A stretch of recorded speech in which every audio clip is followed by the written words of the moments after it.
की जय जय ગરવી ગુજરાત। તમે કેમ છો? મજામાં?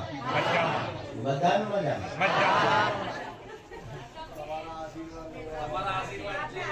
जय हो। आज हम पुनः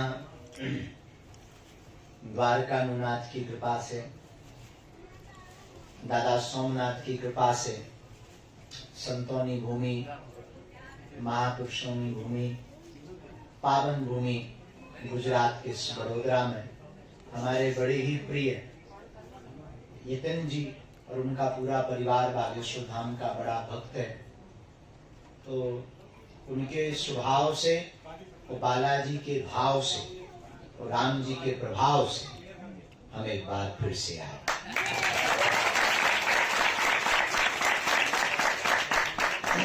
ये हमारा दूसरा चक्र है।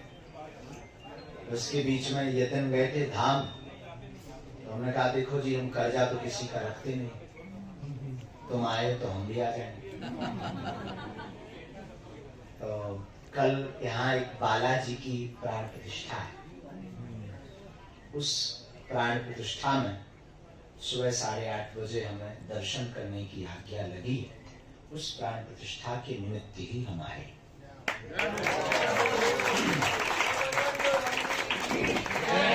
इसके पूर्ववत हमारी साउथ की यात्रा थी। बेंगलुरु से हम 5 दिन 72 घंटे में सनातन धर्म क्या है उसको एक सूक्ष्म आकार में सब जान सकें। और जो हमारे युवान भाई बहन हैं, युवान बहक जाते हैं आज की भागदौड़ की जिंदगी में और उनके पास प्रति उत्तर नहीं प्राय होते हैं, उन बच्चों के लिए हमने 72 घंटे में पूरे 2-4 परिकर साथ में गया था, सबने मिलकर एक पुस्तक लिखी है 5 दिन के अंदर, सनातन धर्म क्या है। और जुलाई में इसका विमोचन होगा।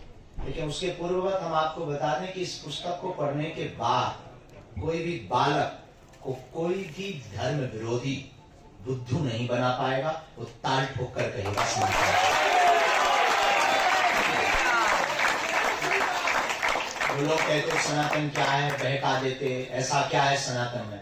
उस छोटी सी पुस्तक में आपके बच्चे इतना कुछ जान जाएंगे कि सनातन क्या है वो भी ताल ठोक कर बोलेंगे। उस भाव को पूर्ण करने के लिए हम दक्षिण की यात्रा में थे। दक्षिण की यात्रा पूर्ण करके अब कल हमें बालाजी के दर्शन होंगे। तो आज संध्या वेला में एक चर्चा के साथ हम आगे बढ़ते हैं। लंका जाने के लिए जैसे आप बैठे वैसे ही सब बानर बैठे थे, हनुमान जी बैठे। समुद्र पार करना था और तुम्हें भी भवसागर पार करना, तुम भी बैठे। तुम्हारे सामने भी संकटों का भवसागर तो होगा ही होगा, तुम्हें भी पार ही जाना है, इसलिए तुम बैठे हो। वरना कौन अपनी टीवी और चाय छोड़कर आता है?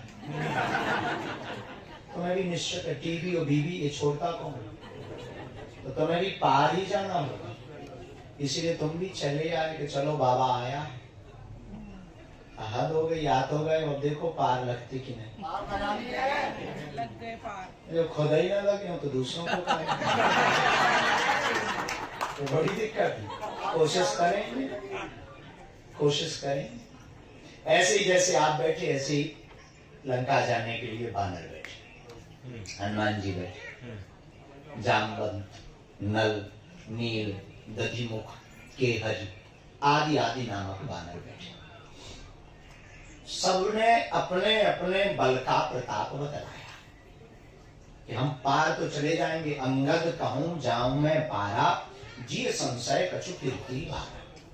अंगद जी बोले हम चले तो जाएंगे पर लौटने में इंजन खराब हो सकता है, लौटना मुश्किल। किसी ने हनुमान जी से कहा कि सब अपना अपना बल बता रहे, आप नहीं बताओगे? हनुमान जी ने बड़ी प्यारी बात। हनुमान जी बोले जिनका खुद का बल हो वो बोले,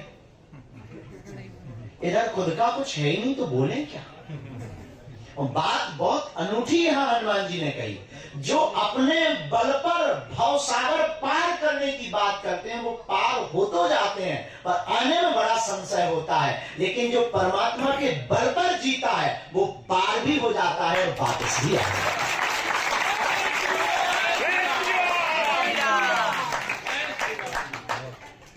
आचरण से सागर को, संसार को पार करोगे।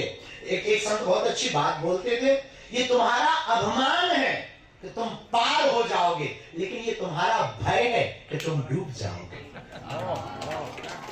ये तुम्हारा अभिमान है कि तुम पार हो जाओगे, लेकिन ये तुम्हारा भय भी है कि तुम डूब जाओगे। अगर परमात्मा की कृपा हो, और आचरण से कभी कोई पार नहीं हुआ, परमात्मा के चरण से पार हुआ। और तुम्हारी भी जिंदगी में विपत्ति है, संकट है, दुविधा है, और अगर तुम आचरण से पार होना चाहते हो तो व्यर्थ की बात और ढकोसला, और तुम कभी हो ही नहीं सकते। आचरण के बल पर रोग का पताया लगा जा सकता है, रोग का मेडिसिन लिया जा सकता है, लेकिन मेडिसिन लाभ करेगा या नहीं, ये परमात्मा का चरण बताएगा। इसलिए एक बात अपने सिद्धांत में मेरे पागलों, तुम याद रखना, आचरण के बल पर मत जीना, परमात्मा के चरण पर जीना। ये तुम्हारा भय है। आज जगन्नाथ रथ यात्रा है। हमें रास्ते में जब आ रहे थे तब फोटो दिखा रहे थे, और एक सज्जन ने फोटो बना रखा हिंदू राष्ट्र का। तो हमें वहां पर एक भाव अंकित हुआ जो तुम्हें बताना चाहते। रथ यात्रा में जगन्नाथ भगवान की यात्रा जब निकली तो रथ की रस्सी थामे सबके हाथ। जब हमने वो फोटो देखी तो आकलन आया, रथ की रस्सी थामे सबके हाथ, लेकिन मेरी सबकी रस्सी थामे जगन्नाथ। रथ की रस्सी थामे सबके हाथ, लेकिन सबकी रस्सी थामे जगन्नाथ। हम लोगों की रस्सी भी तो उसने थाम रखी, जिसकी रस्सी हम थामने गए। किसी से पूछो कहां गए थे? जगन्नाथ यात्रा में। क्या करने गए? रस्सी थामने। अभी आएगा सावन तो लोग कहेंगे हम शंकर जी बनाने जा रहे। बनाते ना मिट्टी के पार्थिव शिवलिंग। पूछो क्या करे? शंकर जी नक्कटा, तू शंकर जी को बनाएगा जिसने पूरी दुनिया बनाई। और आदमी इतना अद्भुत है कि वो संख्या बता देता, बोले मैंने 1.25 लाख बनाए। 1.25 लाख शंकर जी। तो जो बात थी वहां से हम बाहर नहीं गए, वापस लौटेंगे। रथ की रस्सी थामे सबके हाथ, लेकिन सबकी रस्सी थामे जगन्नाथ। तो जो आचरण से भाव सागर पार जाने के लिए करेगा वो निश्चित है डूब जाएगा, लेकिन जो परमात्मा के चरण से भाव सागर में बढ़ेगा वो पार हो जाएगा। इसलिए हनुमान जी से कहा कि सब अपने अपने बल का बताए, आप क्यों नहीं बता रहे? हनुमान जी बोले हमें अपने बल का बताने की आवश्यकता है। बोले क्यों? बोले हमारा बल है ही नहीं। कैसे? मकान होता है, मकान में सीमेंट रख दिया जाए तो सीमेंट की बोरियां अगर रख दी जाए तो वो मकान की कहलाएंगी या मकान मालिक की? किसकी कहलाएंगी? मकान मालिक की। हनुमान जी भी वही कहना चाहते। ये लोग जरूर कह रहे हैं, लेकिन जिस प्रकार कमरे में रखी हुई सीमेंट की बोरियां मकान की नहीं, मकान मालिक की होती हैं, वैसे ही हमारे अंदर व्याप्त बल हमारा नहीं, हमारे रघुनाथ का है। क्योंकि मालिक तो वही है। तो हम तुम्हें जो मेरे पागलों आज की संध्या काल की चर्चा में समझाना चाह रहे थे, आप अगर दुखों से रो रहे हो, आप अगर विपत्तियों से रो रहे हो, आप अगर परेशान हो, आप अपनी जिंदगी में कुछ पाना चाहते हो, एक सूत्र आज का याद रखना, आचरण से नहीं सदगुरु के चरण से पार हो जाओगे। इसलिए जाऊं कहां तजी? चरण तुम्हारे। इन चरणों को छोड़कर जाए। एक बात हो, इस यात्रा में हनुमान जी ने अपना बल नहीं बताया, लेकिन हनुमान जी में बल कितना है? देखो ये बात कितनी अद्भुत है। जिनके बल है वो चुप है, जिनके नहीं है वो बोल रहे हैं। अंगद जैसे कह रहे हैं हम तो चले जाएंगे लेकिन वापस आना बड़ा मुश्किल। कोई कह रहा हम जा तो सकते हैं, छलांग तो लगा सकते हैं, पर बीच में गिरने का भय। और जिन्हें जाना है वो चुप बैठा। बात बहुत प्यारी सी है। सच में जो पार होना चाहता है वो बोलता कम है, वो मौन हो जाता है। जो सत्य को पा जाता है वो मौन हो जाता है। दूसरी बात, एक संत के बारे में हम पढ़ रहे थे, उन्होंने बहुत अच्छी बात बोली। बोले आप अपने बारे में कहिए। बोले हमें दुनिया का कोई भी आदमी हरा नहीं सकता। किसी ने कहा कैसे? बोले हम पहले ही हारे हैं। उनसे कहा कि दुनिया की कोई भी ताकत मुझे हरा नहीं सकती। तो एक शिष्य बैठा था, उनका शिष्य, वो बोले पागल हो क्या? बड़े बड़े लोग हैं, बड़े बड़े पावरफुल लोग हैं, बड़ी बड़ी बॉडी के लोग हैं, जो बड़े बड़े बॉडी बिल्डर हैं, तुमको चित्त गिरा देंगे। बोले हम पहले ही चित्त हैं, हम पहले ही गिरे हैं। और कोई भी आए हमें कहते ना हम तो हारे। अब कौन माई का लाल हराएगा? यही तुम अपनी जिंदगी में एक सिद्धांत बना लो कि हम संकटों से हारे हैं, परमात्मा के चरणों से जीते हैं। ये आपने अगर सिद्धांत बना लिया तो हनुमान जी जैसा चारों युग परिताप, जिसके पास बल है वो बोल लेगा, चुप है। एक सज्जन हमसे बोले आप अनाथालय खोलो। हमने कहा जब तक इस दुनिया में जगन्नाथ है तब तक कौन अनाथ है? जब तक बागेश्वर नाथ है तब तक कौन अनाथ है? जब तक इस भारत में विश्वनाथ है, सोमनाथ है, कौन अनाथ है? सब सनाथ है, क्योंकि इस दुनिया में सनाथ करने वाला नाथ है। और हम लोग सोचते हैं, हमने एक कहानी बहुत बार बताई, तुम्हें फिर बताते हैं, शायद तुम्हारी जिंदगी में ये काम आ जाए। पता नहीं, वैसे आप बुद्धिमान लोग, बुद्धिमानों को काम आती है। हम कल गाड़ी में कह रहे थे, आज या कल कहीं कह रहे थे, याद नहीं हमें, आज ही कह रहे थे, समझदार को समझाना सरल है, ना समझ को समझाना सरल है, लेकिन जो समझदार है नहीं, ना समझ मानता नहीं, उसे समझाना बड़ा कठिन। समझदार हो ना समझ अपने आप को मानना रहा। और जैसे कोई सो रहा हो, उठो गुरु जी आए अच्छा कब आए, तुरंत उठ जाए। तो कोई सो रहा हो, जगाना सरल, और कोई जग रहा हो, ए भैया पता लगा वहां गुरु जी आए, बड़ोदरा बागेश्वर भाई, उसे बताना सरल। तो जो जगा है उसे बताना सरल है, जो सो रहा है उसे जगाकर बताना सरल। लेकिन जो सोने का नाटक कर रहा है, सोया है नहीं, जाग पा नहीं रहा, उसे समझाना बड़ा कठिन। खैर आप लोग ऐसे नहीं हैं, आप अपने ऊपर मत ले जाओ, ये तो श्रीलंका की बात है। आप लोग तो बहुत जगे हुए, दूसरों को जगा रहे। तो हम आपको बता रहे थे कि हनुमान जी को बल है, जिनको बल है वो चुप है। तब जामवंती जी ने कहा का चुप साधि रहो बलवान। हे बलवान, क्या चुप साध है? हनुमान जी का बल कितना?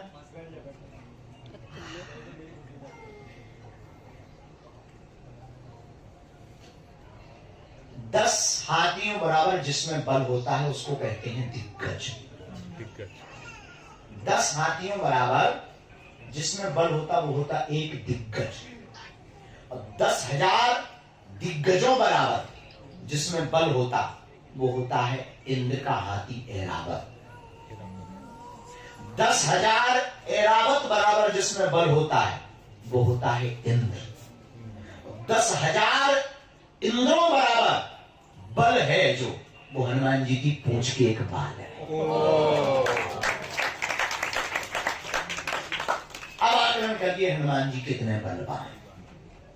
इतने बलवान की जब सीमा नहीं मिली, असीमित बल मिला, तब फिर लिखना पड़ा राम दूत अतुलित बल। नहीं तो बल का फ्रीक्वेंसी लिखते तो 360 डिग्री तक मुड़ सकते हैं, और 1600 केजी उठा सकते हैं, इनका वजन इतना है। लेकिन जैसे हनुमान जी की आप कभी लंका सुंदरकांड का चरित्र पढ़िए, तो जब संवाददाताओं ने, पत्रकारों ने रावण को अपडेट दी न्यूज की, तो बोले क्यों भाई बंदर कहाँ है? संवाददाता बोले वो तो वही है। रावण बोले सेना, संवाददाता बोले मर गई। रावण बोले मूर्ख थी, इतनी सेना कैसे मर गई?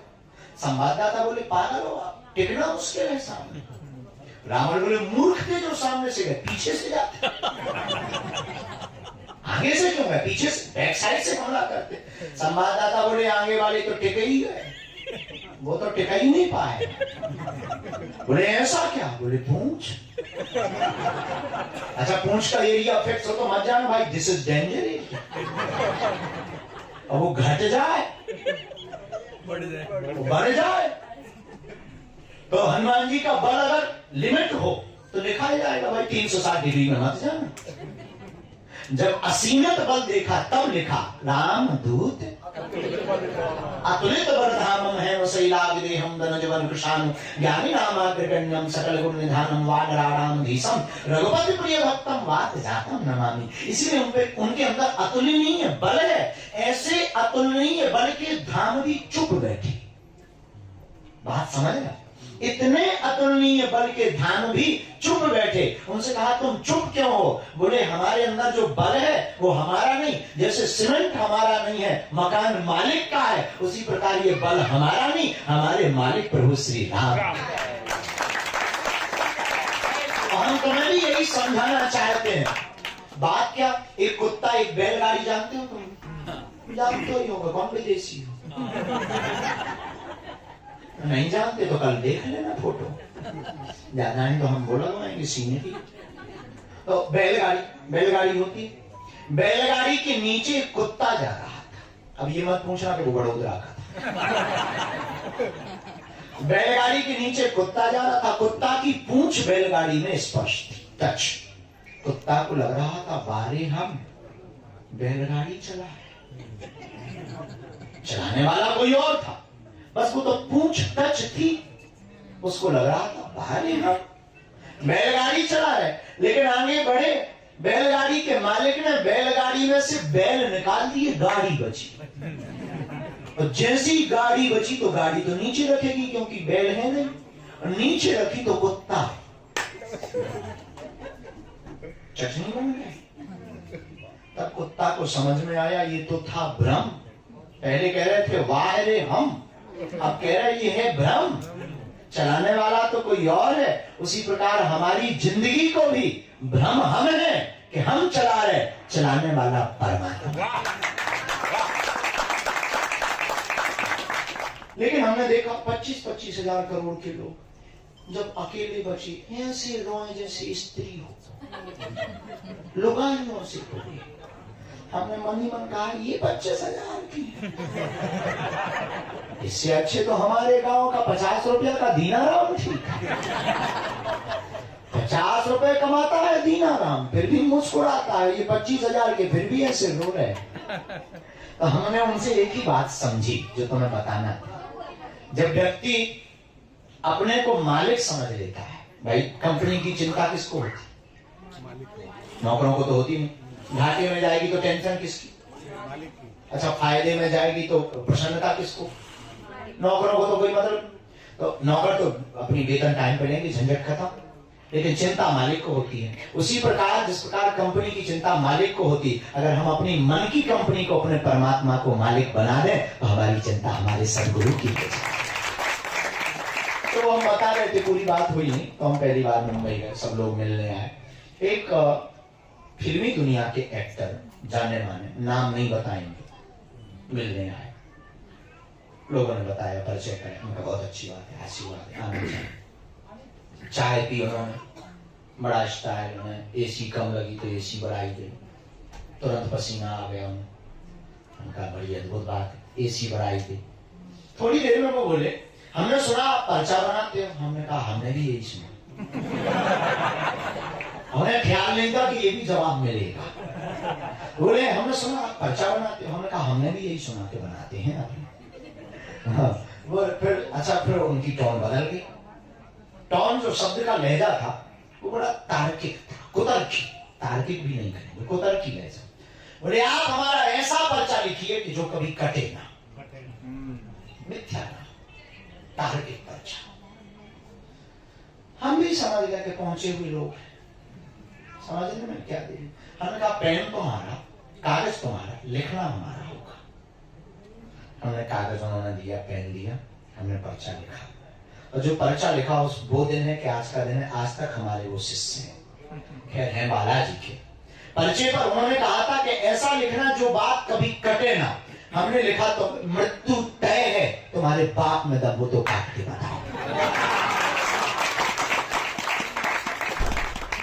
इस बात के माध्यम से हम आपको बताना ये चाहते हैं कि मरना तो तय है ही है, उसके पहले की जितनी मुस्कुराहट है उसको क्यों व्यर्थ गवाते हो। इसलिए आचरण से मुस्कुराहट तो मिलेगी, पर प्रभु सद्गुरु के चरण से और ज्यादा मुस्कुराहट प्राप्त होगी।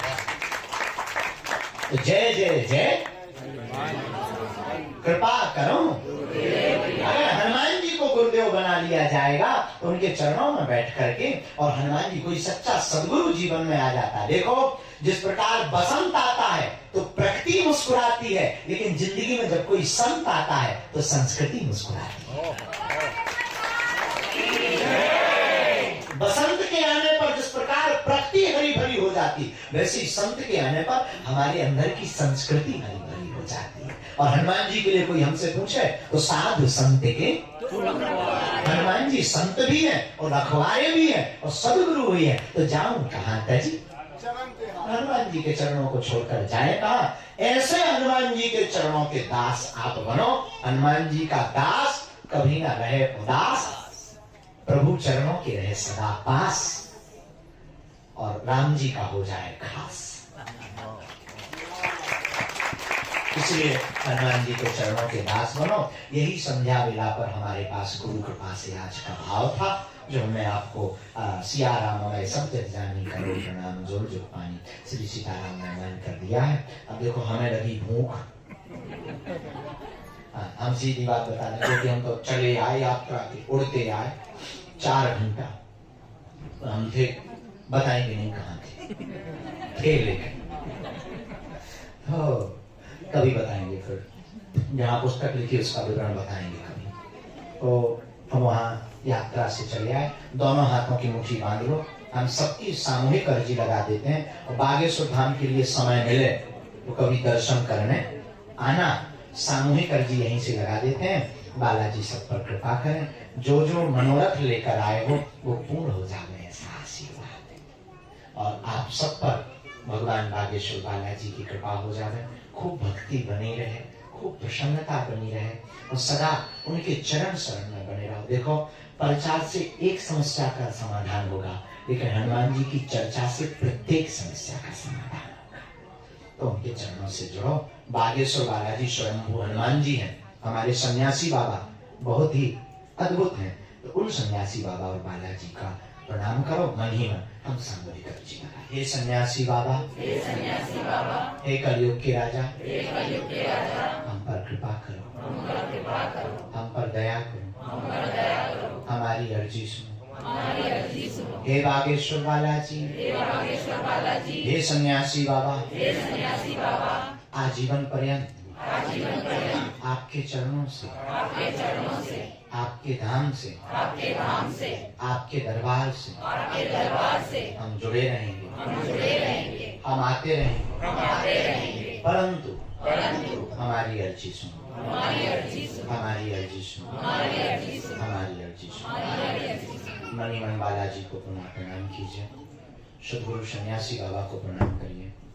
यह ऐसा अचूक और अटूट उपाय है, जिन भक्तों के पर्चा नहीं बन पाते, मिलना नहीं हो पाता, वह अगर सामूहिक अर्जी का उपाय करते हैं, लहसुन प्याज मांस मंदरा बंद कर देते हैं, महीने में एक बार, 2 महीने में एक बार धाम की पेशी करना प्रारंभ कर देते हैं, घर पर लाल रंग के कपड़े में नारियल बांधकर, बिना पर्चा बने ही काम सफल हो जाता है, अर्जी स्वीकार हो जाती है, और घर पर बागेश्वर बालाजी की सेना आ जाती है। सब लोग प्रणाम करके हमारे साथ बोलेंगे।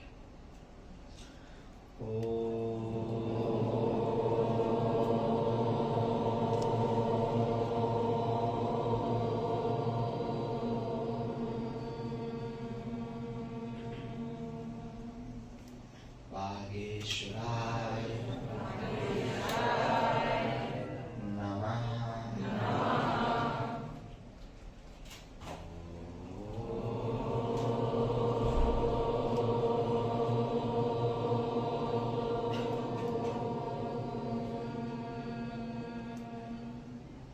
बागेश्वराय नमः।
जिनके प्रभाव से सकारात्मक ऊर्जा का घर में प्रभाव होता है और बागेश्वर बालाजी की सेना का हर कार्य, रोग बाधा, शरीर की पीड़ा, कार्य, व्यापार आदि आदि मनोरथों के लिए सेना आती है।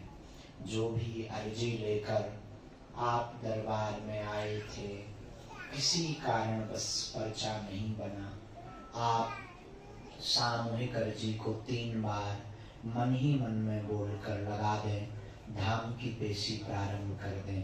जाओ, निश्चित रूप से काम सफल हो जाएगा। ओम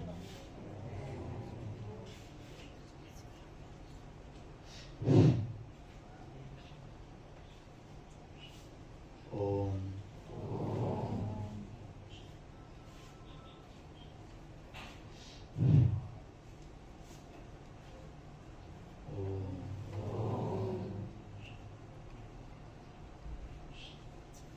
कहो, हे बालाजी, हे सन्यासी बाबा, हमारी यह अर्जी स्वीकार करो। आपकी जय हो, आपकी जय हो, आपकी जय हो, आपकी जय हो, आपकी जय हो, आपकी जय हो। धीरे धीरे अपने नेत्रों को खोलिए। दाहिने हाथ की मुट्ठी का सिर के ऊपर से 7 बार उतारा करें, अपने पीछे की तरफ छोड़ दें। ऐसा करने से बॉडी की नकारात्मक ऊर्जा दूर होती है। बाएं हाथ की मुट्ठी का उल्टा उतारा एंटी क्लॉक में करना है, इसे भी पीछे की तरफ छोड़ना है।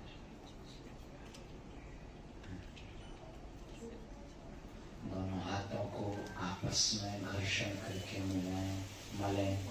ओम बागेश्वराय नमः। ओम बागेश्वराय नमः। ओम बागेश्वराय नमः। एक बार नेत्रों में लगा लें, शरीर में जहाँ पीड़ा वहाँ स्पर्श करा लें। बड़े भाव पूर्वक बोलें, बागेश्वर धाम की जय, हनुमान जी महाराज की जय, द्वारकानाथ की जय, दादा सोमनाथ की जय, अपने अपने मताई बाप की जय, गुजरात के पागलों की जय। हर हर हर जय जय गरबी गुजरात, जय जय गरबी गुजरात, जय जय गरबी गुजरात।